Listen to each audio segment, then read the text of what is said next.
আজি কিচেনলৈ আটাইকে আদৰণি জনাইছোঁ আৰু মই আজি বটা চৰাই মাংস বনাব আৰম্ভ কৰিছোঁ।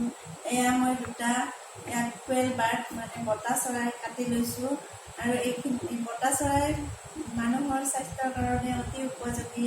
ডায়েবেটিছৰ ঔষধ হিচাপে বটা চৰাই কাম কৰে। গতিকে মই আজি বনাম বটা চৰাই আৰু বটা চৰাই বনাবলৈ লওঁতে মই কি লৈছোঁ দেখাম। এইখিনি পিঁয়াজ কাটি লৈছোঁ, আদা নহৰুৰ পেষ্টখিনি ইয়াত মই সানি ল'ম, আধাখিনিমান সানি দিম আৰু আধাখিনি মই পিছত দি দিম।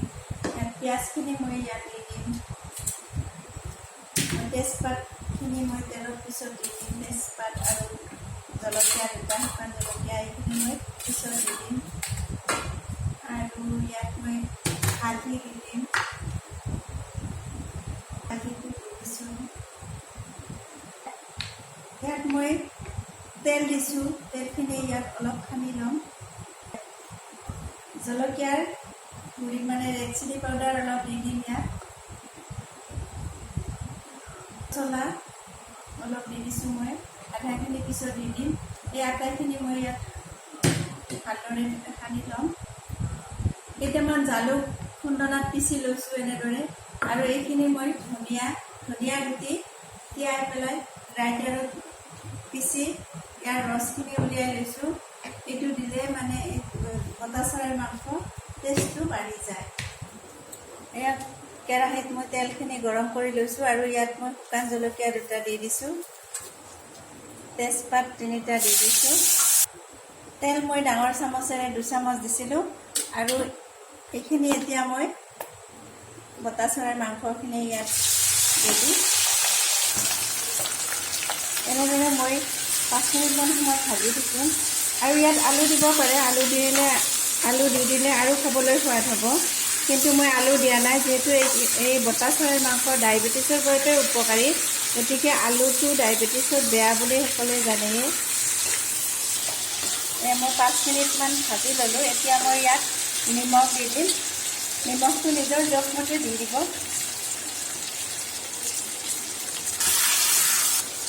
বটা চৰাইৰ মাংসৰ হাড়বিলাক একেবাৰে সৰু সৰু টুকুৰা হয়, সৰু হাড়বিলাক। এইবাৰ মই জুইটো ল' ফ্লেমত দি পেলাই মই ঢাকনিখনেৰে ঢাকি ৰাখিম। 2 মিনিট পিছত মই ঢাকনিখন গুচাই দিলোঁ আৰু মই এতিয়া গেছটো হাই ফ্লেম কৰি দিছোঁ। এইবাৰ মই এনেকৈ লাৰি চাইছোঁ মাংসখিনি কেনেকুৱা হৈছে।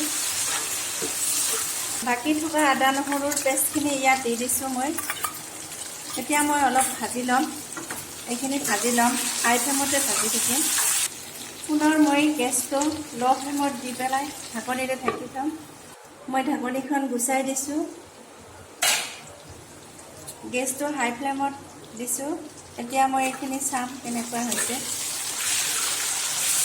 খুব ধুনীয়া হৈছে দেখিবলৈ। মাংসখিনি বৰ ধুনীয়াকৈ ভাজিব লাগে, কাৰণ পিঁয়াজখিনি মাংসৰ লগত মিলি যাব লাগে। এতিয়া ইয়াত মই ধনিয়া তিয়াই থোৱা এই যে পিচি পানী ওলাইছিলোঁ এইখিনি ইয়াত কৰি দিম আৰু মই অলপ সময় লাৰি থাকিম এনেদৰে। পিঁয়াজখিনি কোমলি গৈছে, মাংসৰ লগত মিলি গৈছে। এতিয়া মই ইয়াত ঠাণ্ডা পানী অলপ এড কৰি দিছোঁ। এইবাৰ মই পুনৰ ঢাকনিৰে ঢাকি ৰাখিছোঁ। প্ৰায় 2-3 মিনিট সময় ঢাকনিৰে ঢাকি ৰাখিম। 4 মিনিট পিছত মই ঢাকনিখন গুচাই লৈছোঁ। এবাৰ মই চেক কৰি চালোঁ কেনেকুৱা হৈছে এইখিনি। এতিয়া ইয়াত মই জালুকখিনি এড কৰি দিম। জালুকৰ জ্বলাটো বটা চৰাইৰ মাংসত দিলে খাই ভাল লাগে। এইখিনি দি দিছোঁ।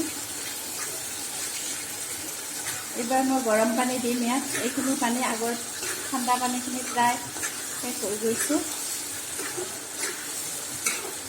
ঠাণ্ডা পানীখিনি প্ৰায় শেষ হৈ গৈছে। এতিয়া মই ইয়াত গৰম পানী এড কৰি দিম। পানীটো আপুনি যিমান পৰিমাণৰ লাগে নিজৰ জোখৰ মতে দিব। পানীখিনি দিয়াৰ পিছত মই 4-5 মিনিটমান উতলিব দিলোঁ আৰু এয়া হৈ গৈছে বতা চৰাইৰ জোল। ইয়াত জোল বনাব পাৰি, বতা চৰাইৰ জোল। গেছটো অফ কৰি দিছোঁ মই, আৰু এইখিনি ইয়াত এতিয়া মই নমাই ল'ম। এয়া মোৰ বতা চৰাই ৰেডি হৈ গ'ল, এতিয়া খাব পৰা হৈ গৈছে। আৰু এইটো চাই যদি আপোনালোকে ভাল পাইছে, প্লিজ লাইক কৰিব, ছাবস্ক্ৰাইব কৰিব আৰু কমেণ্ট দিবলৈ নাপাহৰিব। ধন্যবাদ।